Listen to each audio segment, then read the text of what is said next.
Dans la première partie, vous avez découvert comment est né le projet ambitieux de Cité Mirabel et comment Ray a réussi à acquérir le terrain de 15 millions de pieds carrés. Aujourd'hui, dans cette deuxième partie, Ray et Chloé vous amènent au cœur de tous les projets qui composent Cité Mirabel. Bonne écoute! Donc là, on vient d'arriver au premier projet que tu as développé dans la Cité Mirabel. C'est la halte de la Cité. Fait que tu veux qu'on sorte dehors puis que je t'explique ça un peu? Oui, exact. On va faire ça. Fait qu'on est présentement ici à la halte routière de la Cité de Mirabel. Quand on a fait l'ouverture officielle du lancement, on était ici avec le podium puis avec tous les invités dans le fond des commerces qu'il y a sur place. Ça a été notre première annonce, le high-rise. Dans le fond, ça mesure 100 pieds de haut. En largeur, il doit avoir pas loin de 40 pieds à 50 pieds de large. Sur le site, on a 3 bâtiments. Tous les locaux qu'il y a ici, dans le fond, on les a construits, puis on reste propriétaire. Alors, on est propriétaire de tous les bâtiments. Tout est géré à l'interne dans notre entreprise, de louer, faire les baux, la maintenance, tout ce qui concerne le bon fonctionnement du projet. Alors, on est vraiment fiers de la halle de la Cité. Parfait. Ça, on va-tu voir le prochain projet que tu as construit à Cité Mirabel? Oui, le prochain projet, mais ils ont été construits simultanément, la halte et le premier Luxité, fait qu'on peut aller voir ça. Donc, pendant qu'on fait un petit lavage de voiture, on va te poser la première question existentielle. Donc, première question, c'était quoi ton idée de base derrière la création de Cité Mirabel? Bien, l'idée de base, dans le fond, il n'y en avait pas parce que c'était pas un projet que j'avais prévu. Il m'est arrivé comme ça par une proposition. Puis, l'idée de base, mais c'était pour avoir un nouveau défi parce que ça faisait depuis 1984 que j'étais dans le paysagement, dans la construction de maisons résidentielles, puis dans le transport, l'excavation, puis le déneigement, puis tout ça, le centre-jardin. J'étais peut-être au summum de ce que je pouvais emmener cette entreprise-là parce qu'on était devenu la plus grande entreprise en aménagement paysager au Québec. Fait que j'avais probablement plus de défis. Puis ça, ben, j'ai vu ça comme un immense défi, comme un autre vie que je commençais, une nouvelle carrière. Puis à ce moment-là, de bord, quand tu as vu le terrain vacant, ça a été quoi ton idée de base? Ça a été, j'ai un méchant terrain de jeu, puis je vais pouvoir faire aller ma créativité comme jamais. Puis là, ben, en voyant ce terrain-là, je me suis dit, aïe, j'ai plein de nouveaux défis que je vais pouvoir accomplir. Fait que je pense que je l'ai vu plus comme ça. Là.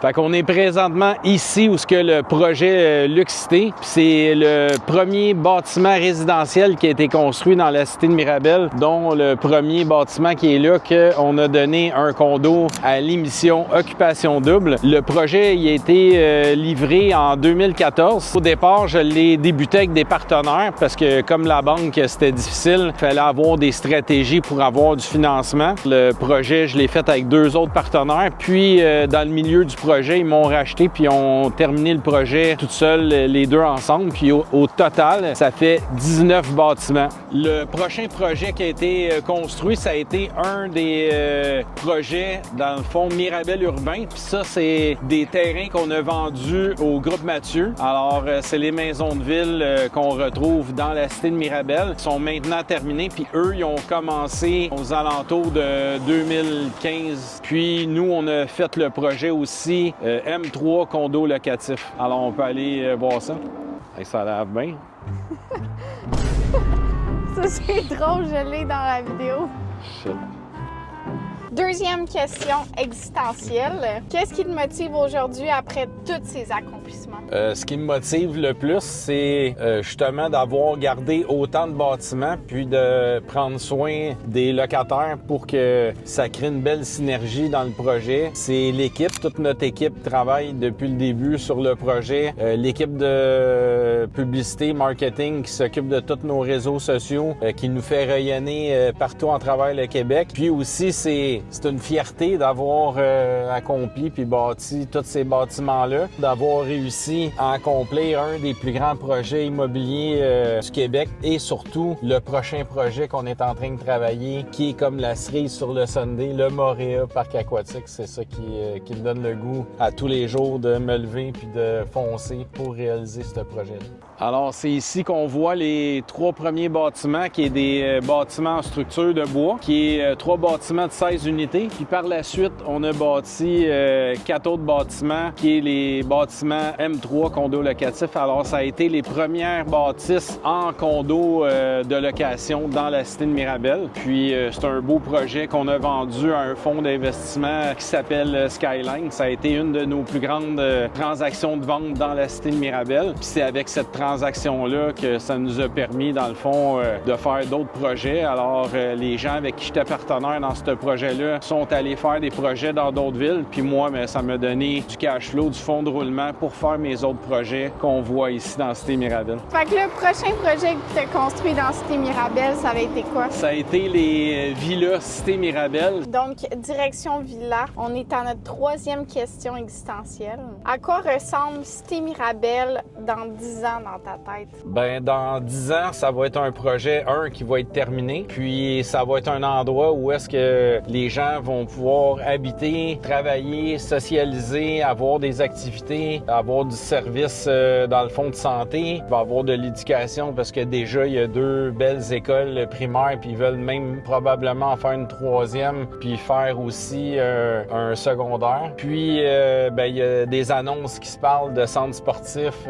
stade de baseball, tout ça. Fait que si tous ces projets-là se concrétisent, on va être un vrai hub incroyable que les gens vont pouvoir profiter de tout à distance de marche. Puis c'est une des grands avantages du projet de la cité de Mirabel, c'est qu'il y a des trottoirs et des pistes cyclables partout, ce qu'on a fait des boulevards. Est-ce que tu dirais que c'est le prochain Laval? Non, parce que Laval, c'est pas un concept, c'est une ville, puis tout est disparate, les commerces de services, fait que c'est pas la même chose. T'sais, la cité, c'est vraiment un projet intégré où est-ce qu'on retrouve tous les services dans un quadrilatère de 1 km², admettons.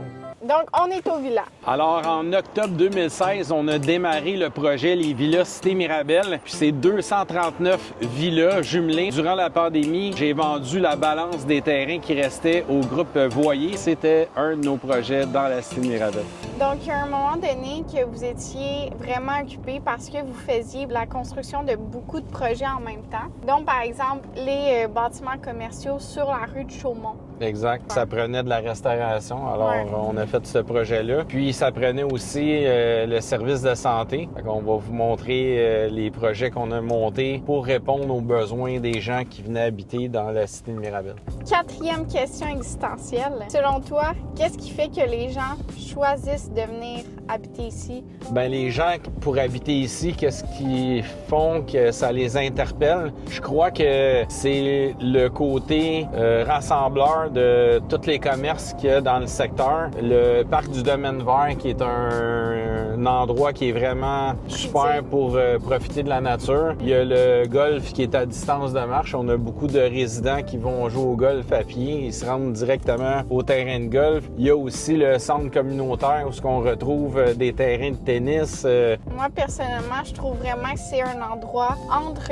la vie urbaine puis la vie de nature parce qu'on est aussi proche du nord. Donc, on est environ à peut-être 30 minutes ou même 25 minutes de Saint-Sauveur, mais on est à 30 minutes de Montréal également quand il n'y a pas de trafic. Exact. Donc, je dirais que c'est vraiment un pôle mix entre la vie urbaine et la vie pleine nature. Donc, c'est vraiment un milieu de vie complet. Donc, c'est pour ça que les gens viendraient. Exact. Ici. Donc, on s'en va voir les commerces sur la rue de Chaumont. Puis le premier bâtiment qu'on a construit, c'est le bâtiment ici en arrière de moi, où est-ce qu'on retrouve le Pic-Bois, le Tenzo et le Kitchen 73. Ça a été notre premier bâtiment, donc on est propriétaire puis on loue les locaux. Puis ici, on a la clinique médicale Cité Mirabel. J'ai construit le bâtiment puis je l'ai vendu à des médecins. Et ensuite, le 3e bâtiment qu'on a construit, c'est le centre de soccer de Ali Gerba. Et par la suite, on a fait les 2 autres bâtiments où est-ce qu'on retrouve le Poulet Rouge et bientôt le Décan et aussi le Just Donor et les 2 Gaspésiens et Manos noces. Et le dernier bâtiment qu'on a fait sur la rue Chaumont, c'est le bâtiment chic qui va être en face du parc aquatique. Puis devant moi, bien, on retrouve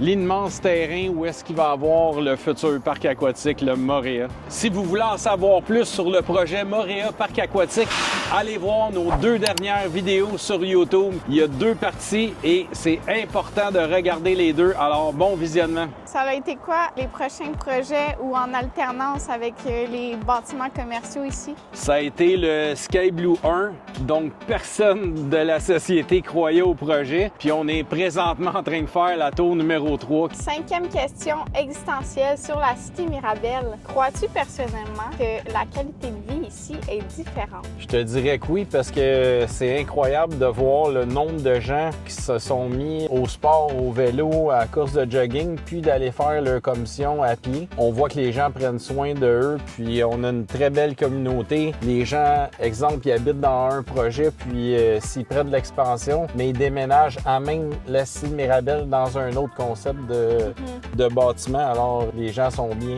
Puis, une autre chose qui est importante, c'est que les gens peuvent travailler en étant à côté de Cité Mirabel. Ouais. Donc, ça permet beaucoup moins de voyagement. Puis, sans oublier le grand pôle aéronautique. Exact. On est maintenant rendu sur la planète le 2e ou le 3e plus grand employeur en aérospatial sur le globe terrestre. C'est vraiment incroyable le nombre d'emplois que ça crée. Il y a beaucoup de gens du pôle aérospatial qui habitent dans la Cité Mirabel. Alors, c'est une grosse clientèle pour nous. On est bien contents. Fait qu'on s'en va voir le Sky Blue 1. Le Sky Blue 1.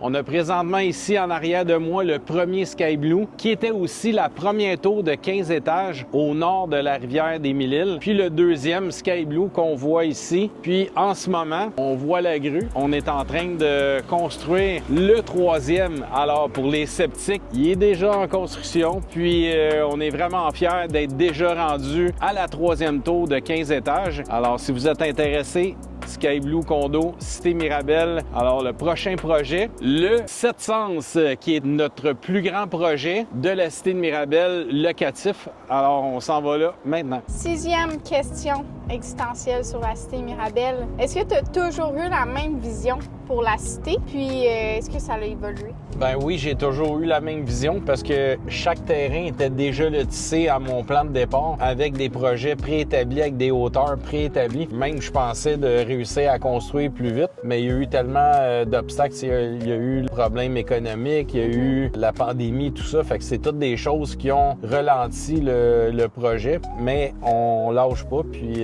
ça roule, puis ça va super bien. Fait que là, on est rendu au prochain projet que tu as développé, le 7 Sens. Donc, on s'en va voir ça. Yes. C'est un projet qui va laisser sa trace. Pourquoi? Parce que c'est le chiffre numéro 7, le plus gros sur la planète. Notre premier immense projet qui est basé sur un concept d'hôtel. C'est un projet de 243 condos locatifs. On a des 3,5, 4,5 et 5,5. Piscine creusée intérieure, sauna, spa, aire de jeu, billard. On a une salle de yoga et aussi un immense gym. Alors, vous retrouvez de tout. Un autre projet qu'on a construit simultanément avec les autres, c'est le projet à la place du domaine vert. J'ai une autre question pour toi. Ça a été quoi ton plus gros défi dans la construction de Cité Mirabel? Le plus gros défi, ça n'a même pas été la construction, mais ça a été le financement des projets parce qu'à chaque projet qu'on demande du financement, ben la première affaire qu'on a, c'est des noms puis des objections des banques parce qu'ils se disent toujours, ben est-ce qu'il y en a vraiment besoin? Est-ce que c'est nécessaire? Est-ce que ça va fonctionner? Est-ce que ci, est-ce que ça? Puis à chaque projet, c'est tout le temps la même affaire. Le plus difficile, c'est avoir le financement. Cool. Donc, on s'en va présenter le projet... du SO, puis le projet... qui s'en vient en développement. Exactement.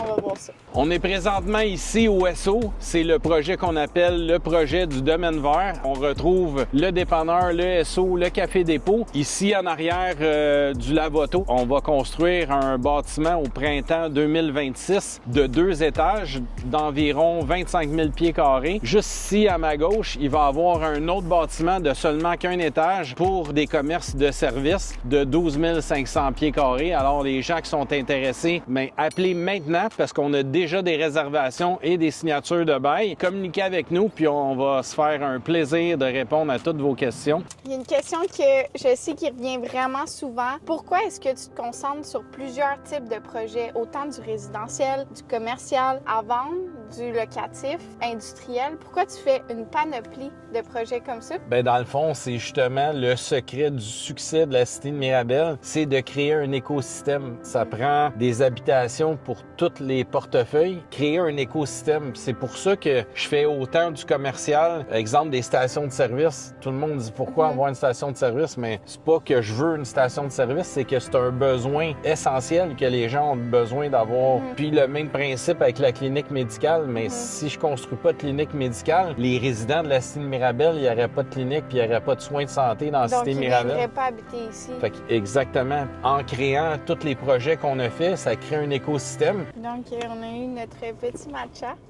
Cheers! Cheers.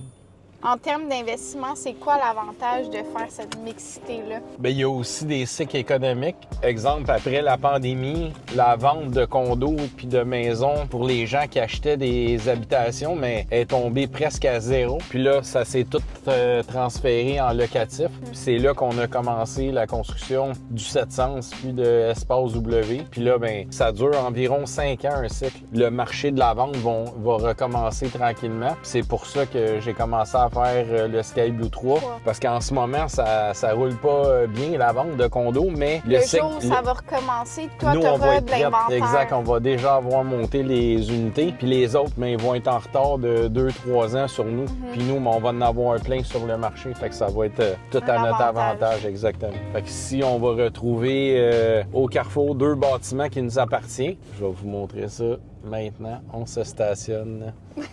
Alors maintenant stationné au coin du Carrefour Versailles et Sainte-Marianne, on a derrière moi le Monsieur Lube et le Vitro Plus. Puis en avant de moi, on retrouve le Rôtisson des Noix. On a le Natura Casa qui va ouvrir bientôt et le SoMaFit qui est un centre d'entraînement qui va ouvrir aussi bientôt. Puis il reste un local de disponible autour de 1500 pieds carrés. Donc il reste 2 projets à vous montrer. Donc le premier, place de la Cité Mirabel. Puis finalement, c'est le projet Espace W. 4 bâtiments qui sont connectés au rez-de-chaussée de 336 condos.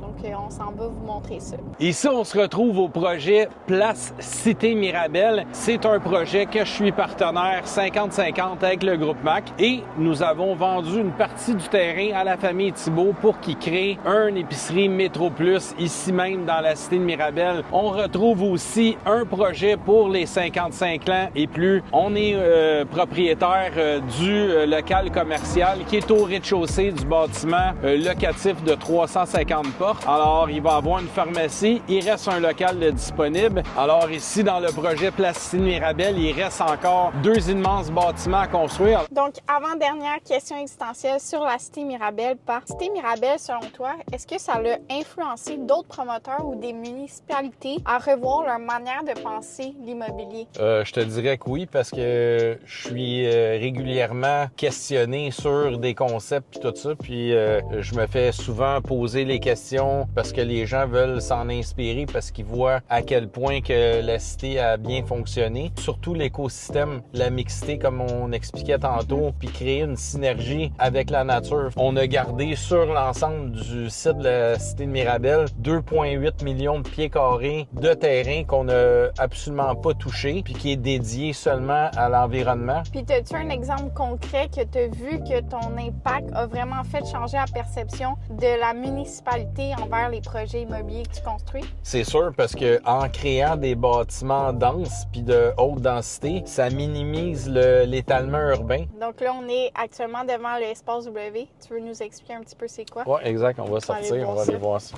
On est maintenant ici devant le projet Espace W, un projet dont je suis vraiment fier parce qu'on a réussi à avoir 100 points sur 100 pour l'environnement. Espace W, c'est un milieu de vie qui est multigénérationnel. C'est un concept de 336 unités d'habitation mélangées dans 4 bâtiments, dont 2 tours de 6 étages et 2 tours de 8 étages. Alors, on est vraiment fiers de ce projet-là. Donc, c'est vraiment vraiment une belle vidéo qu'on a faite aujourd'hui, le tour complet de la cité Mirabel. Puis ils ont vu des petites parcelles, mais honnêtement, ça vaut la peine de venir voir en vrai si vous avez la chance de le faire. Mais là, j'ai une dernière petite question qui t'est souvent posée. Je pense qu'il pourrait vraiment être intéressante à savoir pour l'auditoire qui nous suit. En passant, si vous ne nous suivez pas encore sur YouTube, abonnez-vous maintenant. Ça nous fait un extrême bonheur. On passe beaucoup de temps pour vous. On le fait pour vous, tout ça. Donc, abonnez-vous pour voir les prochaines vidéos. Donc, la question, avec toute la cité Mirabel, puis là, on voit qu'avec le Moréa, ça s'en vient sur sa terminaison. Ça serait quoi ton prochain objectif, ton prochain rêve à réaliser?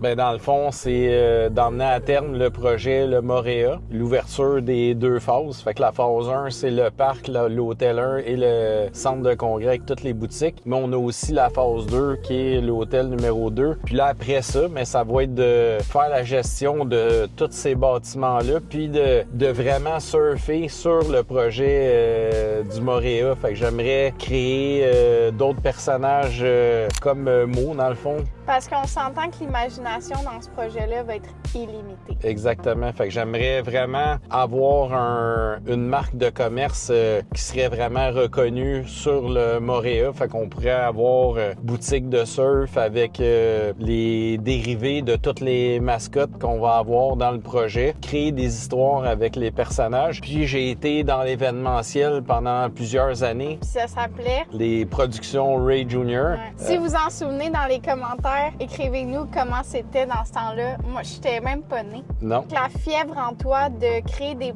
événements comme ça. Thématique, exact. Thématique est toujours là. Oui, puis j'aimerais ça, avec le Moréa, ben on va avoir le centre de congrès, fait que j'aimerais ça faire des spectacles, tout créer dans le projet, fait que c'est là-dessus que j'aimerais continuer. Puis après ça? Ben, profiter de tout ce qu'on a créé, puis passer des bons moments ensemble, faire des voyages, profiter de nos condos du club RG Oasis. Une retraite, mais en travaillant. Ben, oubliez pas de continuer à nous suivre sur les réseaux sociaux, puis de vous abonner à notre page YouTube, puis de continuer à commenter, liker. Peu importe vos commentaires, qu'ils soient bons ou mauvais, on aime ça les lire, puis c'est comme ça qu'on devient meilleur, puis qu'on s'améliore. Donc, à bientôt tout le monde. On se voit la semaine prochaine. Au revoir.